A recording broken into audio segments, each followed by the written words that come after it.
Hi, welcome to Your Homeopathy. We are here with Naya Mansukhani. Naya, welcome back. Thank you for having me. Absolutely. All right.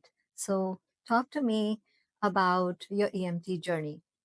So, I joined the squad a little over a year ago, and it's a volunteer organization, so it's run by the government. And I joined EMT because I heard about it from a friend, and I found out that you can actually get certified as a nationally registered EMT at only 16 years old. That's amazing. What inspired you? What is it that drove you in this direction? So I've always wanted to help people, and I found this whole concept really interesting that I could just dive headfirst into the medical field and get so much experience and learn so many things from this. Describe to me what your class was like. What is it that you did? Yeah, so when you start as an EMT, you have to volunteer for a few months before you start classes. And then when you start classes, it can be anywhere from 3 to 6 months. And so my class was 3 months, it was the accelerated course. And in the class, you normally go through practical and written exams where they test your skills on various treatments and skills that you need to know in the field.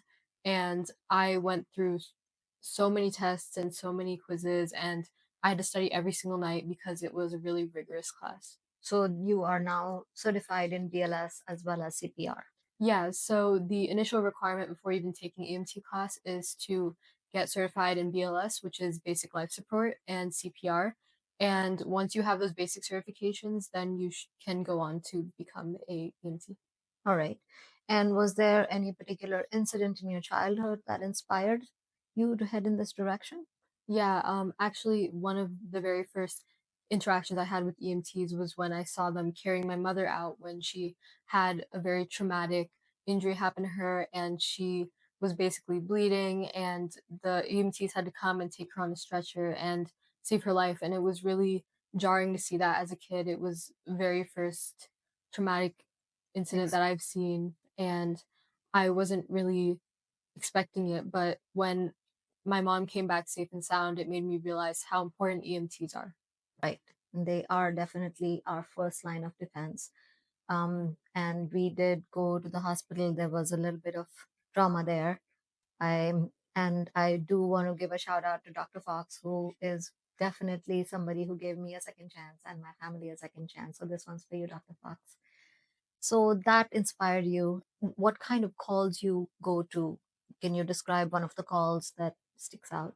So normally our calls are for like old people or medical calls relating to their chronic conditions, but a lot of the time we get car crashes. And one particular instance that stood out to me was when we got a dispatch for a car crash on the side of a highway, and the girl was basically she smashed into another car. Her car was broken into pieces, half obliterated, and she was actually, when we got there, she was in custody from the police, and it was because of drug possession. So she was in handcuffs, and she had a lot of injuries. Her leg was broken, and she was bleeding, and she had a lot of hysteria. She was really emotional, and it was kind of hard to deal with that call, especially just with one other person there.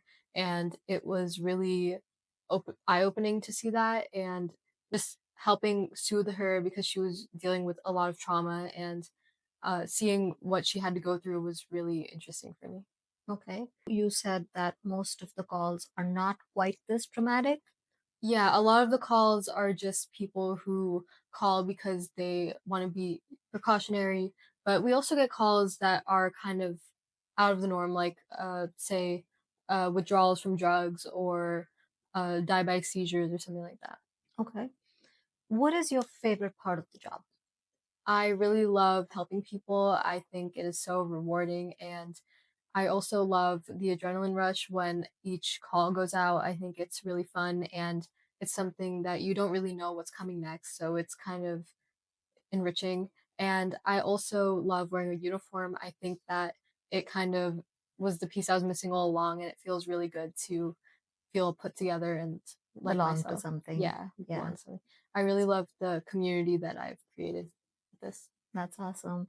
All right. Talk to us about what would your advice be to somebody who is also looking to do the same thing or becoming an EMT?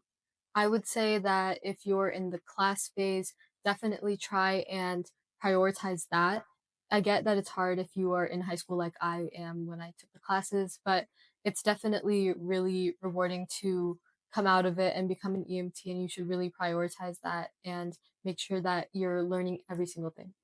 So, do you just have to clear the class, and this is a separate class from your regular schoolwork, or is there another exam involved? Like once you've cleared the class, are you called an EMT? No, so the class is its own thing. It's a multi-step process. So when you volunteer first, then you take the classes, and then after the classes, you're only certified halfway. You have to take the national exam, and the national exam will certify you in your state and nationally. So you can basically ride wherever you want. I see. So you have to take a state exam, which is a government run exam that is an outside body from the class that you take. Yeah. And then once you've cleared that, then you're considered a nationally certified EMT. I see. What do you think? Are you going to continue doing the job?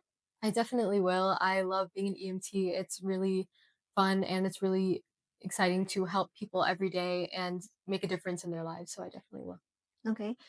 Last question.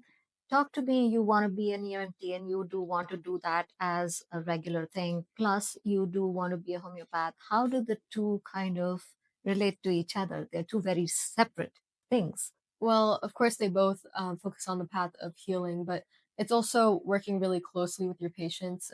In traditional hospitals and stuff, you're not really working so closely with the patient. You're more working on cases or having nurses do it. So being able to be directly involved with patient care in both instances is really helpful, and you are making a really direct impact on their lives that way. Okay. Well, thank you so much for sharing so much with us. Thank you for your time. I know you have to run to your squad, so I won't keep you anymore. Thank you so much for being here. Of course.